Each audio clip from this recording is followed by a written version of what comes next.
Wolfpack Nation, we are back now here for our part 2 of our basketball season recap. We did men's basketball part 1. Now we're going to be doing women's basketball here in part 2. So, definitely, again, just as a reminder, if you haven't already, hit that subscribe button, hit that notification bell so you don't miss out any new Tuffy Talk content.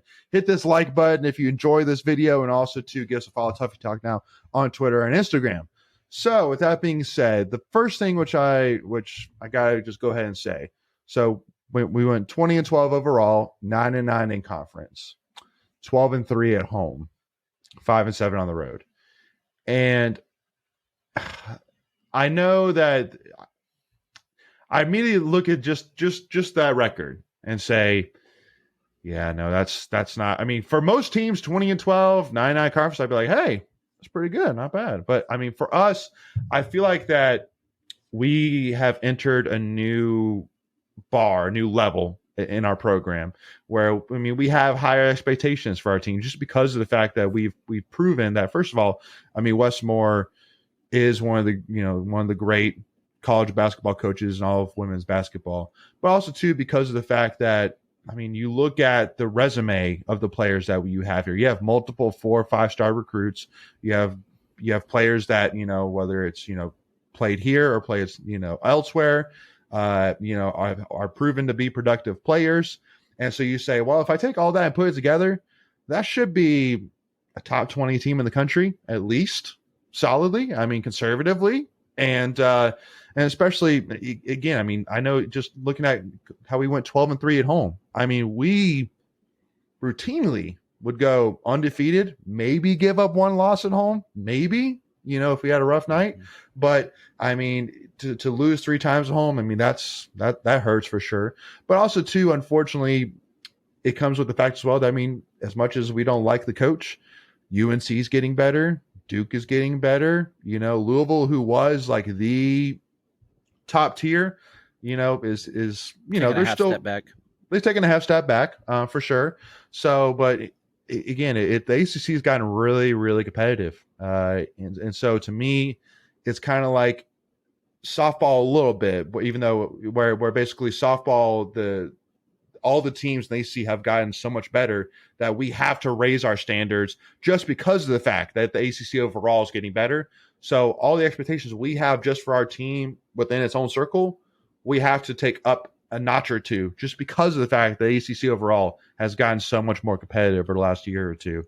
Well, you had 9 out of 15 teams make the NCAA tournament. I mean, that's which is crazy. Yeah, that's crazy. I think we had the most teams. I'm pretty sure it was us, and maybe the SEC had as many. But I couldn't imagine many, if any, having more than us. No, the best you probably are doing is tying. Yeah. So I want to kind of talk about kind of this beginning stretch right here. So first game, where we really started to get tested was when we played at UConn. Obviously, that went terribly. Lost 91-69, and I mean, I think we were losing probably 20-2 or something like that early in the game. It was just really bad. And but then 3 games later, we go to Iowa, and Caitlin Clark's, the house that Caitlin Clark built, and we beat them 94-81. We beat them, easily, and scored 94 points to do it. And you're like, dude, what the heck are we watching right here? But we held her to 47 points. So yeah, we held her to 47 points. I like that. Oh, you're the man, Greg. Yeah. So, but then let's see. Then our first ACC game at home. Our first ACC game, second ACC game at home. So we lost to Clemson. Sorry, we beat Clemson at home. But then you lose to Duke, 72-58. It just felt like, once again, that this team just didn't have consistency, a lot of consistency to it, but also to a lot of reliancy. And because I think we definitely learned once we lost Diamond, we were very reliant on Diamond. I think that's really what you learned as the season went, was that we really relied a lot on Diamond's productivity in order to win these games. And it got worse once you lost Jessica Timmons to the portal, because she really was Diamond's primary backup at point guard, and then you end up seeing Sanaya having to take over those duties, and then that takes her off of running the 2 or the 3, in Wes's system. So it just it threw everything in a flux, and we just couldn't figure it out. Mm-hmm. Yeah. No. So Michael, kind of give me your initial thoughts. I mean, again, I'm kind of going through here where obviously you saw the low, but then you saw the big high, but then you saw losing to Duke, losing to UNC, but then you see us beating Notre Dame at home, and it's like, oh, like we're just all over the place this season. And we've talked about it before that when you have a talented team, that's going to happen. You're going to win some games with the talent you have, but the consistency part comes with leadership, and that's a lot of what we lost last year. I mean, obviously you lost some elite talent last year as well, but you still have enough on the team this year that it was kind of, they should have been better than what they were. So that up and down is going to come when you don't have that experienced leadership that we have had, and we're lucky to have the last couple of years. Yeah. And I think all of this too really is stuff that we've said multiple times, whether it's on live shows or episodes, whether it's that we just didn't have the skill level that we needed and expected that we had on the inside, but also too, we lost all of our 3-point shooting capability, which, unfortunately, like you were saying in the men's basketball, Greg, that the games moved a lot more to shooting the three, and men's, like, dude, the game is 95% shooting the three in women's basketball. And if you only have, really, which, we shot 31% from three as a team. So 31%, but I feel like that Diamond Johnson was really the only one, which if she shot three, that I was like, all right, this has a good chance going in. Like, but I mean, Jakia shot 30%, which is crazy. But which is crazy. I was to say Jakia would be the one that you would think that would bring those numbers up.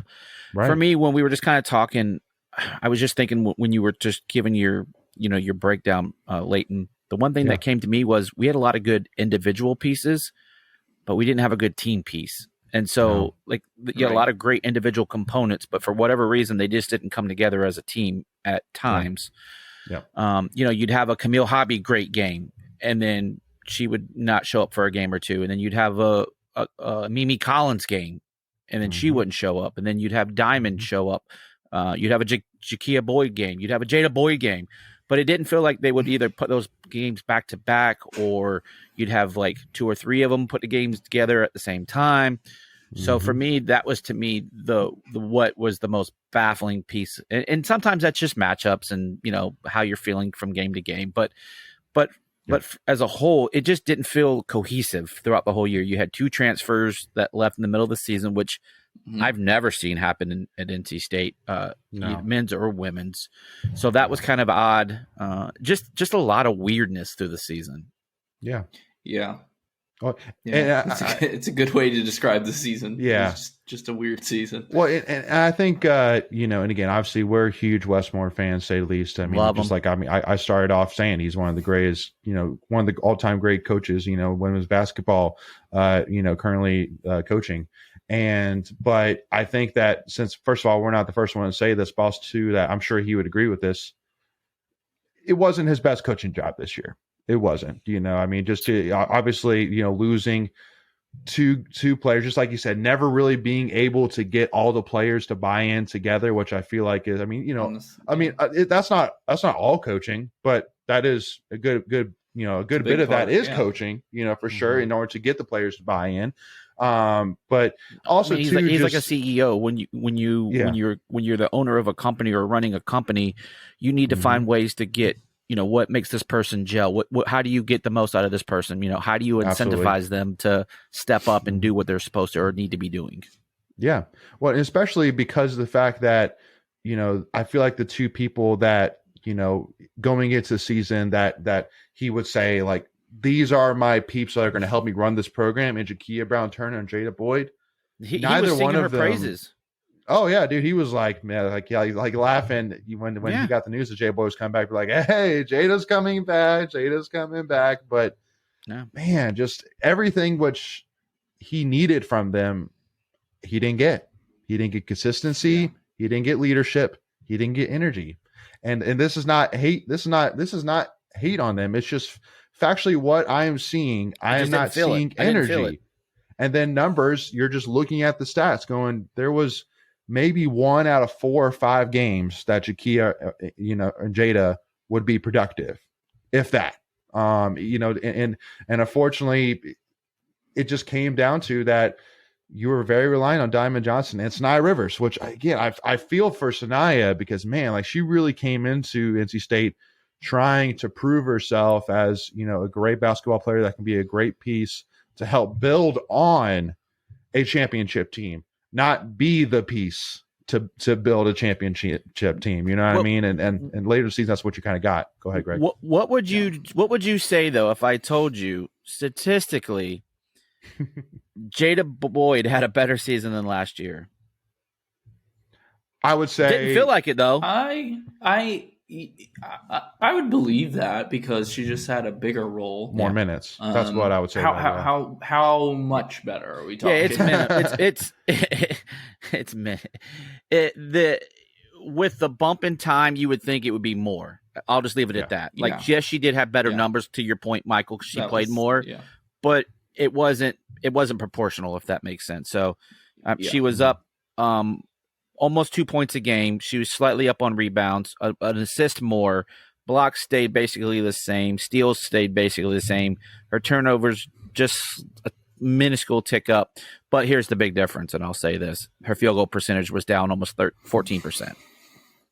Wow. So there it goes, right? So, again, her points went up because she played more, but the efficiency wasn't there. And I think that's kind of the point what we're trying to make here. Yeah, absolutely.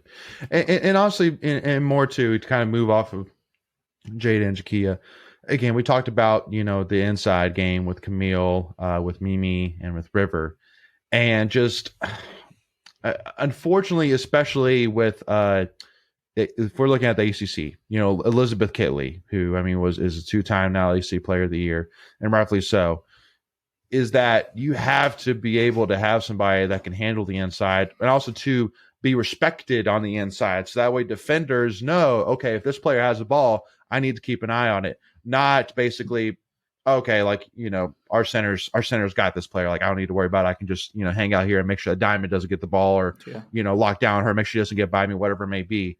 And we just didn't have that player this year. And even on these 3 players' best nights, I still don't think we necessarily had that in terms of that, that, wow, watch out for Camille, or man, watch, like Mimi Collins, I would say probably is maybe the player you would kind of circle as the, first of all, I got to give props off to her. She was probably one of the most energetic players, which I love to watch. Like, she was somebody that got hype for sure, which I love to see that. So definitely got to give hats off to Mimi for, really trying to be that spark to get the bench and the fans going. So, so again, I'm just looking at stats here, right?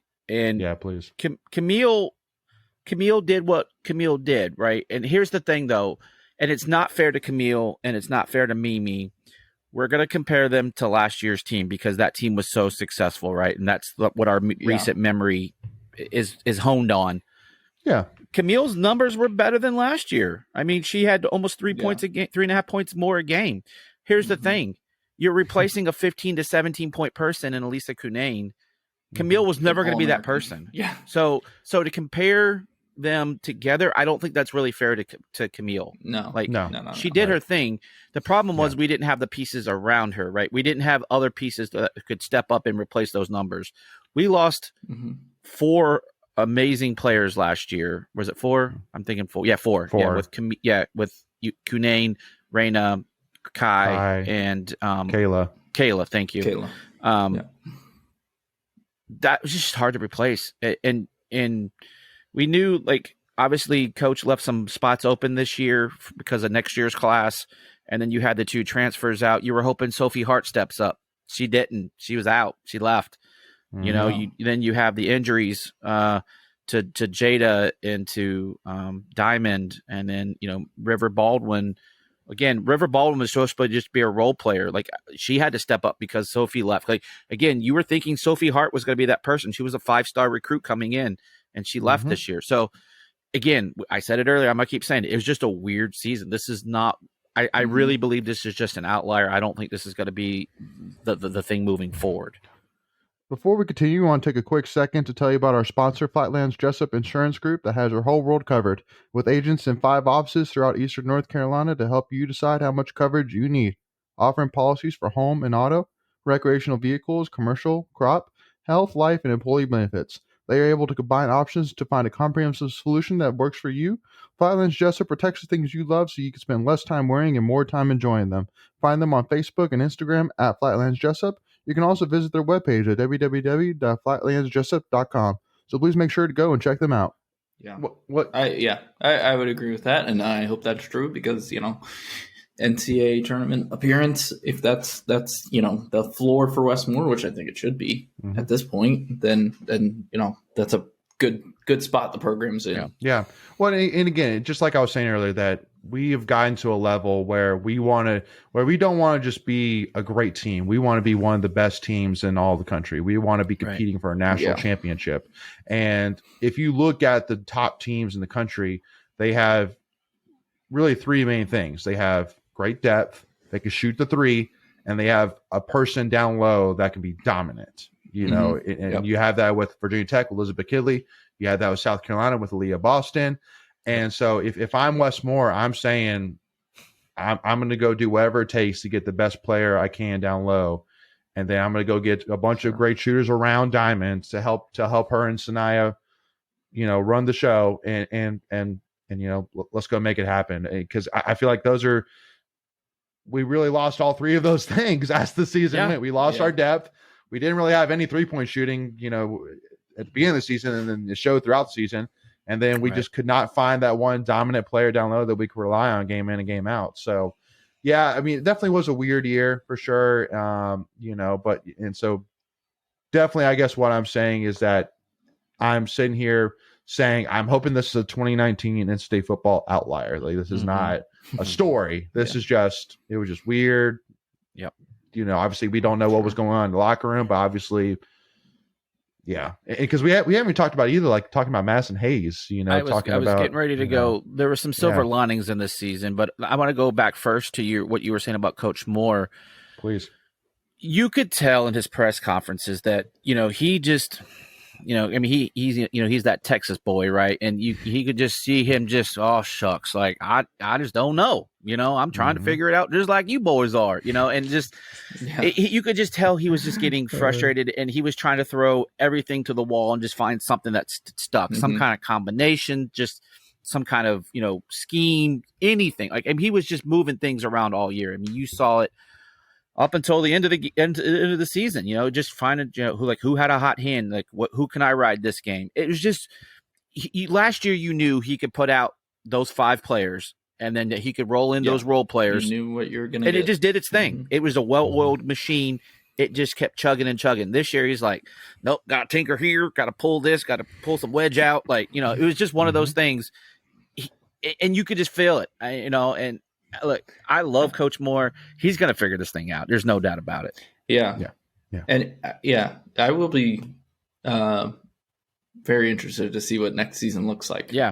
It's a top 5. Well, so anyway, if we can go back to some of the silver linings, right? Some things that we found out this year that were the good, right? Because obviously we don't like to dwell on the negative here, but you saw the emergence of Isaiah James, especially when Diamond went out. So I think she's going to be a big piece of what we do next year, at least while you're at least trying to get the freshmen up to speed, right? So she's someone that you can plug in. You still got Madison Hayes, she's a bulldog on that defense. Like, I love her energy. I love her. I know I did. I pulled a Leighton there. You took my part. Yeah, it's all, buddy. And then you saw obviously what Sanaya Rivers can do. And I think she's going to only get better when she doesn't have to run the point guard. She led us in like almost every offensive category minus points. She's just an all around great player. So I think off the ball, I'm excited. That's what I want to see. I want to see her, do her thing because she can dribble, drive, and then, either finish at the rim or kick out for a shot. And, if we get some shooters around her, which we got shooters coming, we'll talk about that, but we have shooters coming. And so I don't think this is a team where you're going to see that's going to shoot 31% from 3 next year. I think they're going to be up around 40 next year if I had to put money on it. They need to, yeah. Yeah, no, I mean, with Madison, I think that she's, again, a great role piece that can do it all, brings a lot of energy to the court. And then with Isaiah, you see the potential in her, but you also see a lot of turnovers. You see a lot of rookie, freshman-ish mistakes that you're like, okay, like, Isaiah, like, if you are going to be that player for us, we need you to clean that up. Simple as that. We need you to make smart passes. We need you to make the smart plays when we need it. Which I know a lot of that too has to do with the pieces, even too, as well, as much as it does her. But it's just a matter of fact saying, hey, listen, like, just keep in mind that with the players we have coming in next year, you're going to have competition. But also too that if we are going to be one of the top teams, we're going to need you as well. So it's like either way, whether it's competition or whether it's just, listen, we need you as a great depth piece to really help us take the next step. Then that's the conversation you got to have. Yeah, she played. Just kind of throwing some stats out for her. She played 7 more games than she did last year, and her points doubled. And she went from 4.2 to 6.8 points. Her turnovers, like you said, did go up. She was averaging a half turnover last year. She's just over 1 this year. She's going to need to improve on that 3-point shooting. She's only shooting 28%, but I like her stroke. She's got a nice release. She just needs confidence. I think is just seeing the ball go in. And that's it. And for her, and you were talking about the turnovers. For her, it's just game reps. She just got to get in there, and so hopefully, like you're saying, she kind of learned trial by fire this year. You threw this season out, but you got some really good experience, and now what you have moving in the next year where you probably don't have to figure it out on the fly. You're going into off season knowing, okay, I can rely on this person for 15, 20 minutes a game, and we're not going to have a drop off. Absolutely. Exactly. So now let's talk about some of the players that we know are coming in next season.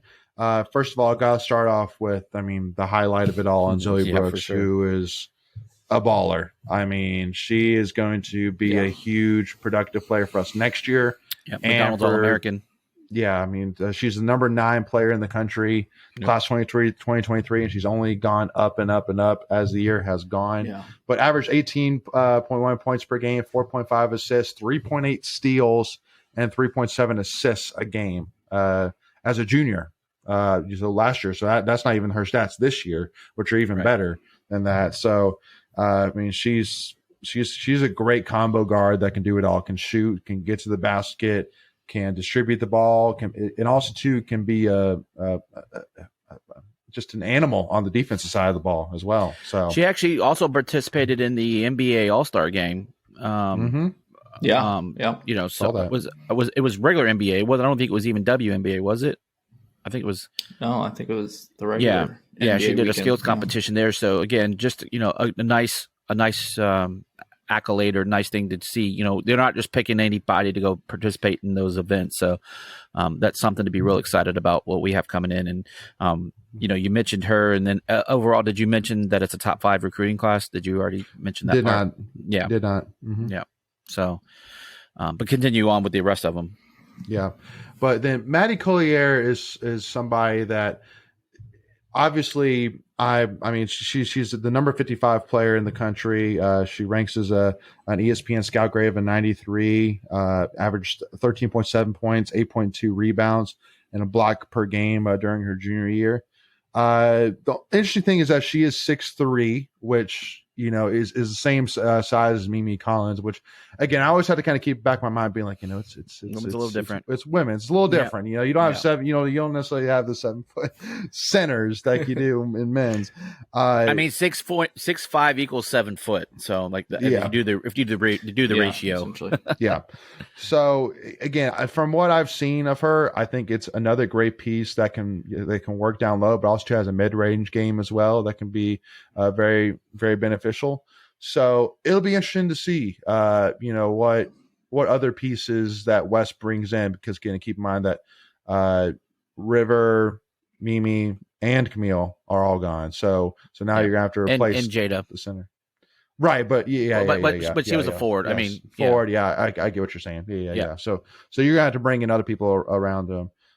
Yeah. But then you got, again, Maddie Cox, number 71 player in the country, who's a 6'2" forward.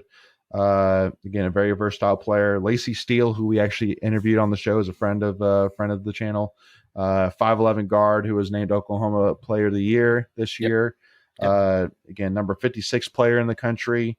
So again, those are basically, you have 2 guards and 2 forwards coming in. So and you're losing, a good piece, on both sides of the ball. So a great solid piece to bring in to start, but definitely going to need to go to the portal. Yeah, I think it's pretty obvious that in the portal we're going to go big. Like, we're going to go look for forwards and centers. Absolutely. You need a senior elite center to help with Mallory as well.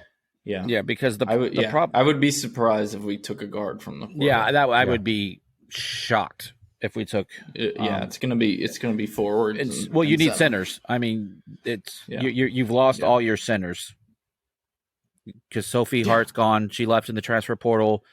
Camille's out of eligibility, and so is River Baldwin. You're going after a center. There's no ifs, ands, or buts about it. You're probably going after 2. I was gonna say you might even go after 3. I don't even know. Like, but you got to go big or go home for sure. You got to bring in some 3-point shooting, and you got to bring in some inside players for sure. But again, just like we said, hopefully this is just the one standout year, the outlier that you can kind of look past for next season, and we can get back on track, winning AAC championship and getting to at least Sweet 16, competing for Elite 8, Final 4. I think that's part of this team. I think Sweet 16 it should be the floor every year. Like that should be your minimum baseline, and then every year or so you should be competing for an Elite 8, and out every 3 or so years going for a Final 4. That should be where you want to be with the consistency. Here's another thing that we really haven't talked about when we were talking about Coach Moore. He's in his early 60s. I want to say he's 62, maybe 63. He's only probably going to be around another 2 to 3 years. So again, it's kind of, he will definitely leave this program in a much better place than he inherited, but now it's starting to groom. He's already 65. Okay. I was trying to give him a few younger years. So he's 65. We don't know how much longer he's going to want to hang around. He's probably going to want to enjoy his later years, and enjoy some of that money that he's made at state. But it'll be interesting 100%. To see, what his plan is for succession, whether it's someone currently on staff or someone out there. There's a lot of young coaches that have state ties, but it just something to keep an eye on. An attractive position. Yeah, it definitely will be for sure.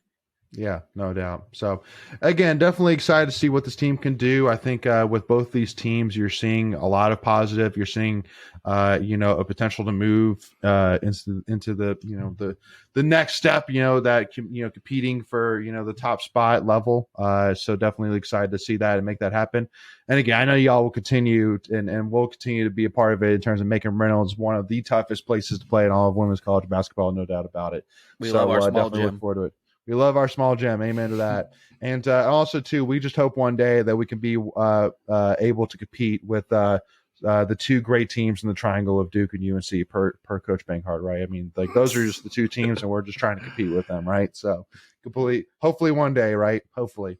But as always, y'all, make sure, again, if you haven't already, hit that subscribe button, hit that notification bell so you don't miss out any new Tuffy Talk content. Hit this video if you like this recap, and also, too, give us a follow Tuffy Talk now on Twitter and Instagram. Thank you all so much. We'll see y'all soon. And as always, go Pack, baby.